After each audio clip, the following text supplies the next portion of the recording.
Why do we sabotage relationships? If you ever found yourself in this situation, this video is for you.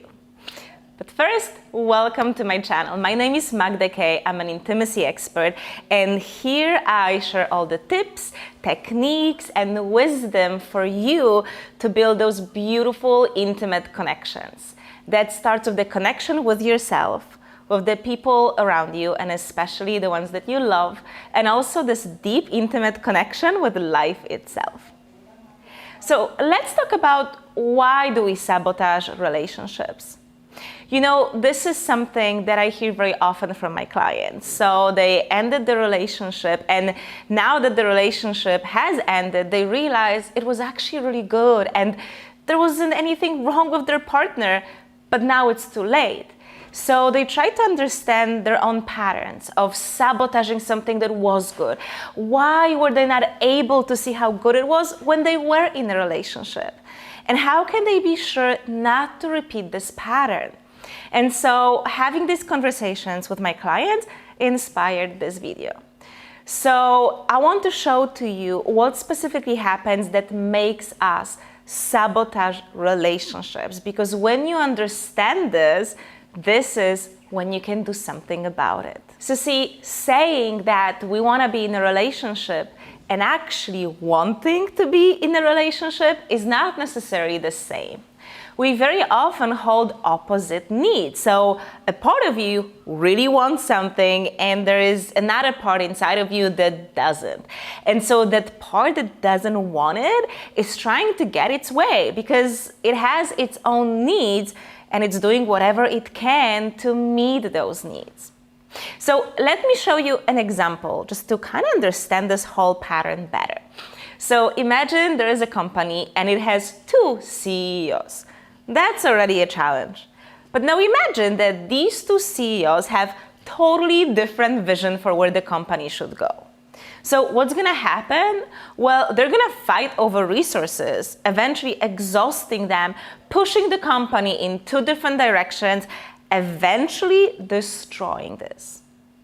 Or you can think of a child that's stuck between two divorced parents.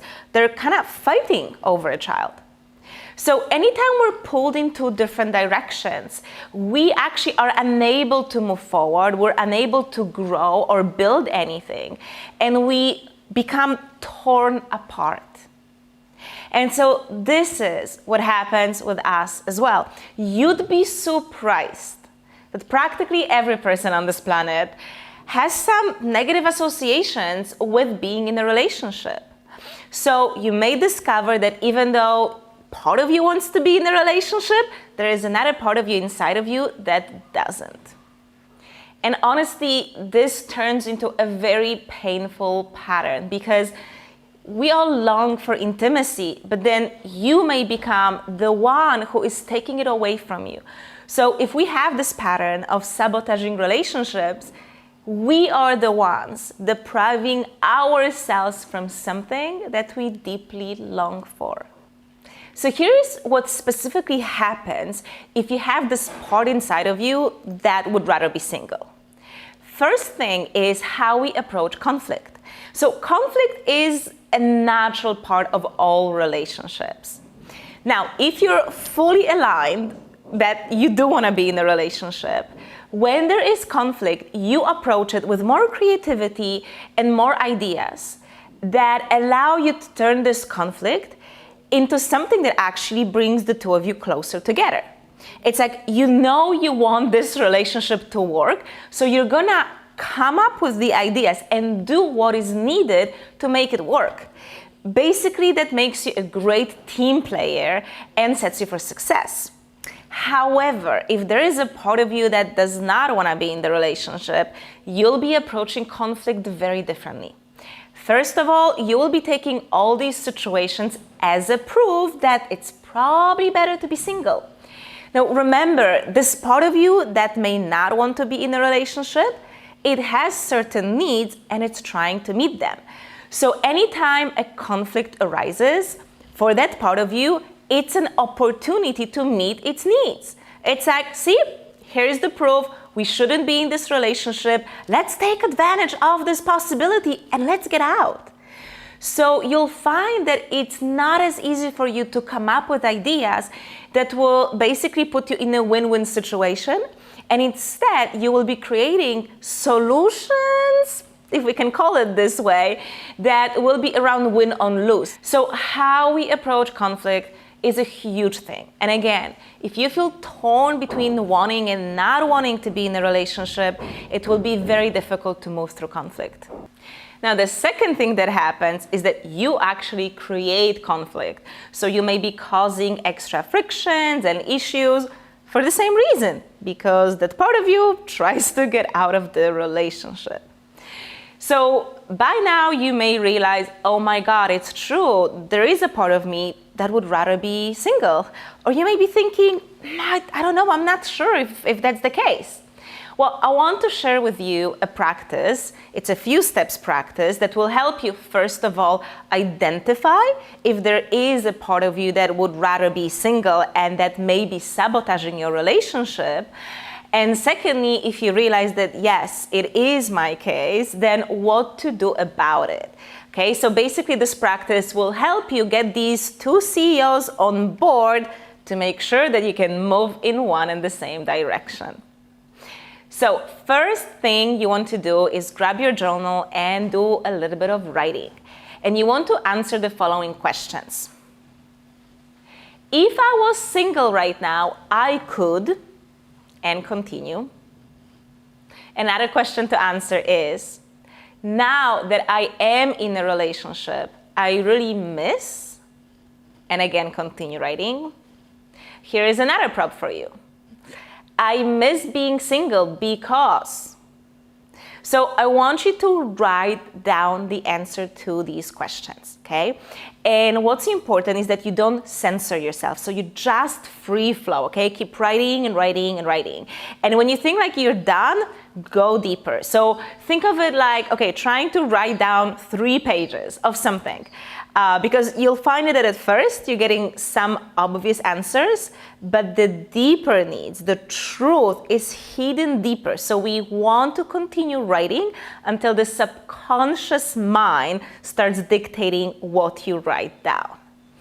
And what's very important in this process is that you don't judge yourself. So you may realize that, oh my God, like answering these questions, I'm like writing 1 page, 2 pages, 3 pages, 4 pages. It's like, whoa, there is a lot of reasons why I would rather be single. So here's the thing. The problem is that if there is this part of you with its own needs, as long as it's suppressed and hidden, it will manipulate you and make you do things that consciously you don't want to do. What we're doing with this practice is bringing those needs to surface so you can do something about them. So if you start judging yourself, what you're doing essentially is suppressing all these needs again, right? So don't be so hard on yourself. And like I mentioned, practically everyone carries some negative associations about being in a relationship. Things like losing your freedom or being afraid of getting hurt, of being abandoned, right? So that's normal. Now, once you have all of the list of these different needs and desires and reasons why you would want to be single, the next thing I want you to do is to look at it, read through it, and identify specific needs. And then I want you to get a bit creative. I want you to think of how can you meet those needs without threatening your relationship.